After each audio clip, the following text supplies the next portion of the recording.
За окном-то, как разгулялась метель, прямо света белого не видно. А у нас на кухне тепло. Чай сегодня особенный, с мятой да душицей, пахнет настоящим летом. Здравствуйте, родные наши, проходите в избу, присаживайтесь ближе к огню. Спайк вон тоже гостей ждал, ушки навострил, да хвостиком виляет. Ох, ну и заметает во дворе, едва от сарая до дома дошел.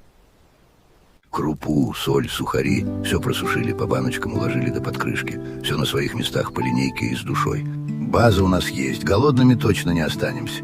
А мед — лучшая защита от любой простуды. База-то база, Виталя, запасы — это хорошо. Но душа-то зимой все равно свежего, хрустящего яблочка просит, правда? Да картошечки рассыпчатой, да сочной морковочки. Спайк вон уже носом крутит. Он у нас главный контролер качества, все чует. Настоящий помощник, ни один ящик без его присмотра не останется. Сегодня мы достаем настоящую живую силу нашей родной земли. Покажем вам, как сохранить урожай сочным и крепким.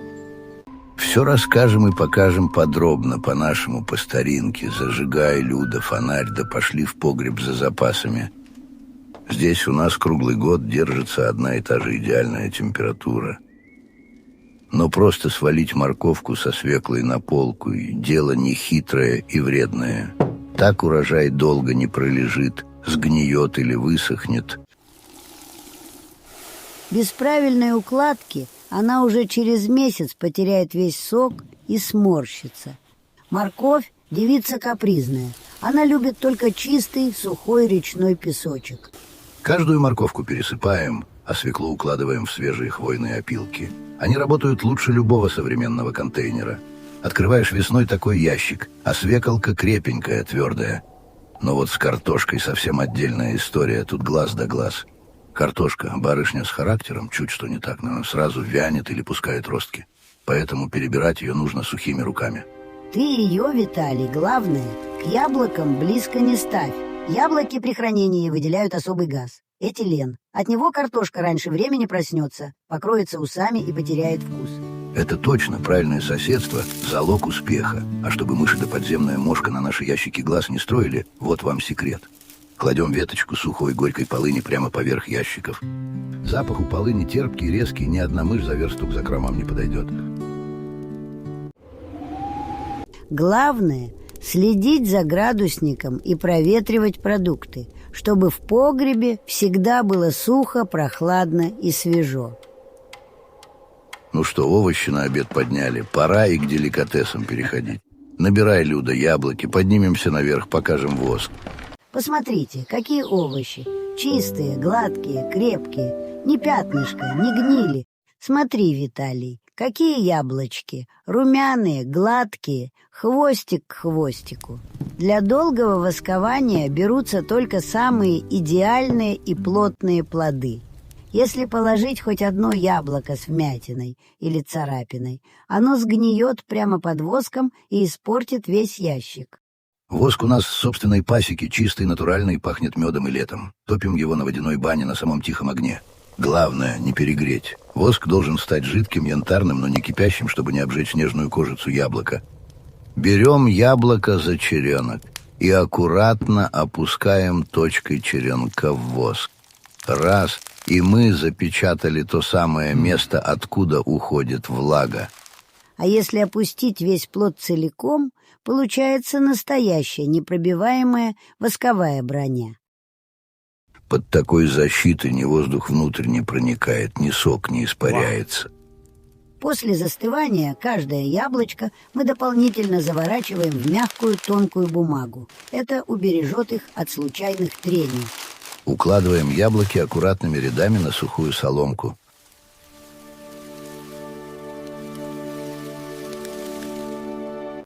А вот и наш домашний сыр, что созревал с самой осени. Плотный, ароматный.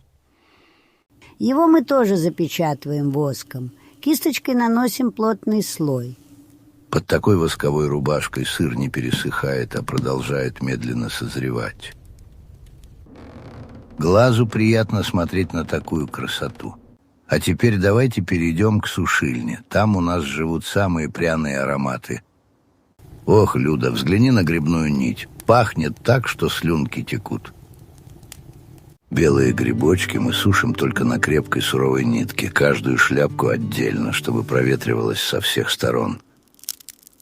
Сушеный белый гриб — это ведь концентрат вкуса.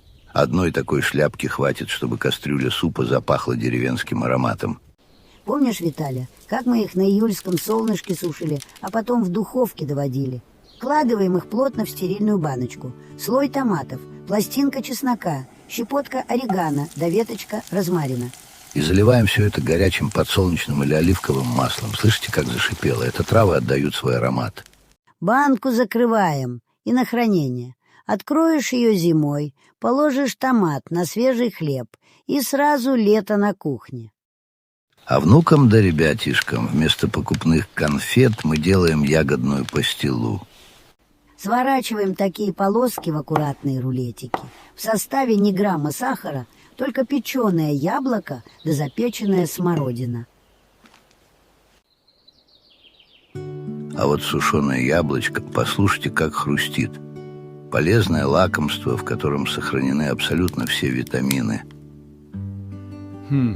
Травы мы связываем в небольшие снопики. Мята, чебрец, зверобой, липовый цвет. Разотрешь пару листочков в ладонях, и вся изба наполняется луговым духом. Хранить сухие травы лучше всего в натуральных холщовых мешочках. Посмотри, Люда, какими богатыми стали наши полки. Вся работа за лето теперь аккуратно разложена по полочкам и баночкам. Душа радуется, и сердце спокойно, когда видишь результаты труда. В доме тепло, сытно и пахнет уютом. Ну что, Люда, осталась у нас последняя, но очень важная задача. Доставай бечевку, переходим к луку да чесноку. Сначала каждую луковицу аккуратно очищаем от верхней грязи. Оставляем только сухие, золотистые, гладкие одежки. Плетение лука в косы – это не просто старинная деревенская красота. В этом кроется огромная практическая польза. Когда лук висит на стене в косе, каждая луковица идеально продувается воздухом. Влага нигде не застаивается и шейка не гниет. А вот для чеснока у меня есть особый метод. Берем чистую просеянную древесную золу прямо из нашей печки. Обмакиваем каждый чесночный корешок в золу. Зола – это естественный антисептик. Она не дает развиваться ни бактериям, ни гнили. А еще один проверенный способ – пересыпать чеснок в 3-литровой банке крупной каменной солью. Соль мгновенно забирает сырость. Ни зеленых стрелок внутри не пустит, ни трухой не станет. Открываешь весной банку, а чеснок будто вчера с грядки выкопали. Ну все, работа выполнена. Давай, Спайк, помогай подметаться. Подметем шелуху, поставим лавки и будем накрывать на стол. Супчик из наших сушеных белых грибов, наваристый, густой и янтарный. Аромат от него на весь дом стоит такой, что слюнки текут. Возьмем наши яблочки, попробуем. Достанем вяленые томаты в ароматном масле. Все свежее, как летом. Вот оно, настоящее деревенское счастье и изобилие, когда в доме тепло, на столе сытно, а рядом дорогие сердцу люди. Весь день ходил за нами следом, ящики в погребе сторожил, порядок контролировал, настоящий член семьи и верный друг. Берегите свой дом, храните старые семейные традиции, передавайте эти простые житейские секреты своим детям и внукам. Спасибо, что провели этот теплый вечер с нами. До новых скорых встреч в нашем уютном доме, родные наши.